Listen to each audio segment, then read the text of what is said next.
Mr. Spears. Do you got any questions for me, maybe closer to where I'm from? Yeah, JK, Jonathan Kuminga, Right. like what's going to happen with him? Ramon and I have been talking about it. There seems to be optimism in the Warriors camp that he will re-sign. He will be a restricted free agent. This market's not great for him. As one NBA GM told me, is like, what has he proven to be worth what his agent wants, which is $25+ million. Who has that money for him? Why does he deserve that? But then on the flip side, if he returns to the Warriors, like, what's his role? And can he reach his full potential there? Yeah, and so if I'm Jonathan, I'm in a really weird spot right now. The money's not here this summer. Maybe it's next summer.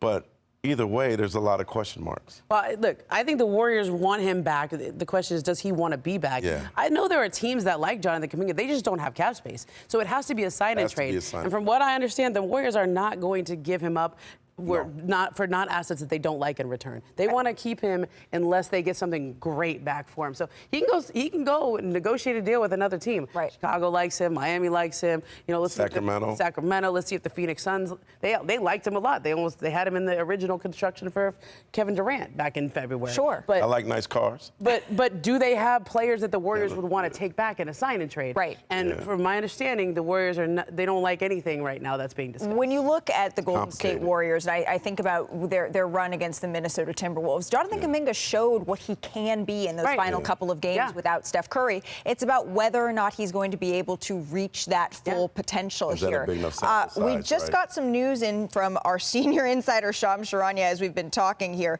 Kevon Looney, as we're talking about the Golden State Warriors, he's agreed to a 2-year, $16 million deal with the New Orleans Pelicans. Wow. Oh, end of an era. Is reporting. So it's really an end of an era, as you mentioned here, Sad for the people in Golden the Bay State right Warriors. now. He's been such a key piece of this team of many championships as well in the Bay. As odd as it might sound, he may get his jersey retired one day. Yeah, he could. He's kind of the hard hat guy for the Warriors, done everything they asked him to do. He was a guy in the locker room. You know where he's going to hurt the most? He's been the biggest mentor. Yeah. Like, people think about Steph, and they think about Draymond as a mentor. Nobody's been a bigger mentor for the young guys in that roster than Well, I think they're also looking for another center, and they're in the discussions with Al Horford, some other of the centers that are out there. And you know, if he's got an offer like this, he's got to take that money. Yeah, but for 10 years with the Golden State Warriors, that was a heck of a run. So great again, move by Kevon Joe Looney. Dumars for his young guys. Yeah, Kevon Looney on his way to the New Orleans Pelicans. While we're talking about the Golden State Warriors and you're asking the kinds of questions about what money they can afford to pay Jonathan Kuminga while still trying to maybe upgrade at center, that sounds like a job for Mr. Money Moves. Bobby Marks, make it work for us, please, sir. Well, we're going to look at two things right now. We're going to look at the center market right now. This is a priority for Golden State, certainly the playoff loss against Minnesota. Here's a name to keep an eye on. Former Celtics, Al Horford, okay? That would certainly fill some of the need that Golden State needs at the center position. Everyone was talking about Jonathan Kuminga. We have him projected at a $20 million number right now. The problem with Jonathan Kuminga is there's no salary cap space out there. The trade, the Michael Porter Jr., Cam Johnson trade, has eliminated most of the Nets' cap space to go out and do an offer sheet on Jonathan Kuminga. So he's basically in a waiting game. He can take a $7.9 million qualifying offer or a team-friendly deal. And I think that's going to be the key for the Warriors offseason. Certainly a sign-and trade potentially also. Brian had mentioned, I heard him over there when he was asking about Cam Johnson, that Cam Johnson, Michael Porter Jr. trade. That unlocks the non-tax mid-level exception, $14.1 million for the Denver Nuggets to go out and use. So we say hello to our reporter, Young Masuk, who spent a lot of time with Golden State last season. Do the Warriors believe, as we're talking about potentially someone like Al Horford, they are a piece away here from being able to maximize and go for one more championship with Steph Curry home? With Kevon Looney gone now, all signs look like it points to Al Horford. League sources have been saying that it seems like the Warriors and Horford seem like the perfect fit and locked in. And when I would have discussions with Steve Kerr along the season, he would talk about how the Warriors can play two different ways now. They play their motion offense with Steph Curry, but with the addition of Jimmy Butler, they can go ISO Jimmy.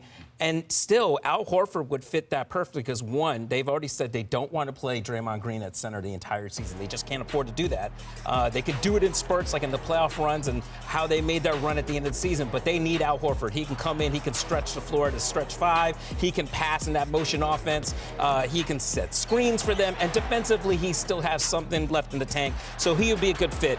After that, that's where it gets interesting, Malika, because I think they have to wait on Jonathan Kuminga to see if there's a sign and trade out there, perhaps with a Miami or with a Chicago, as Ramona mentioned. In those cases, though, what really is going to come in those packages? Is it Duncan Robinson? Is it Jaime Jaquez? It's going to have to be more than that. And on the Chicago end, would it be Nikola Vucevic, a guy that they were linked to last year before the trade deadline? But they would need more than Vucevic as well. That's why if they bring back Kuminga, then Steve Kerr has said, we're going to spend the early portion of the season trying to see if he can fit in with Steph, with Jimmy and Draymond, something that I think Golden State already knows is not really a great fit. And then after that, maybe they can trade him. Or they can just chill and see what happens with Giannis Antetokounmpo. Because that is a big or. If I think the Warriors like their team. Are they going to beat the Thunder with this roster? Probably not. But I think they like their team. They can maybe make a move on the periphery. They have access to a lot of their future draft picks. It may be worth it for them to sit there and wait for the possibility of a big transaction. They sat there and they were patient last year. They ended up with Jimmy Butler. It's possible that they could get Kuminga into a contract that they could still intend to trade down the line, whether it's for a player like Giannis or somebody else. And that would be the best thing that could happen to Jonathan Kuminga. I just think he's at a point. If he's still auditioning for the Golden State Warriors about fit and minutes and how, I'm sorry, that something's there that he needs a new set of eyes on him. And I think Jonathan Kuminga is a guy that gives them this athletic ability they desperately need. They don't have a lot of athletes on this roster. But it's obvious with what happened to him at the end of the year, 4 DNPs in the Houston series. Finally, they go to him when Curry gets hurt in the Minnesota series. The guy averages 24 points a game over those last 4 games on 56% from the field against the top shelf defense. So he let people know, this is kind of what I'm capable of, but I just think he's there, and there's a cynicism around him with the organization that's going to be difficult for him to break through. I agree with you 1,000%. As a player, when you're in an organization, you want to feel wanted. You want to know that the organization wants you. They want you on the floor. They believe in you.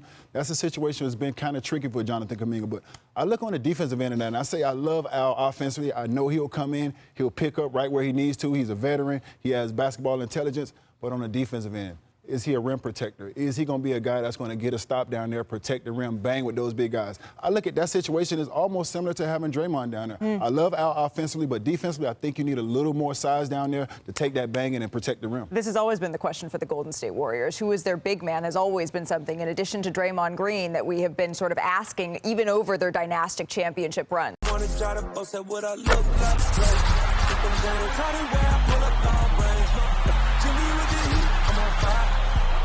NBA over here.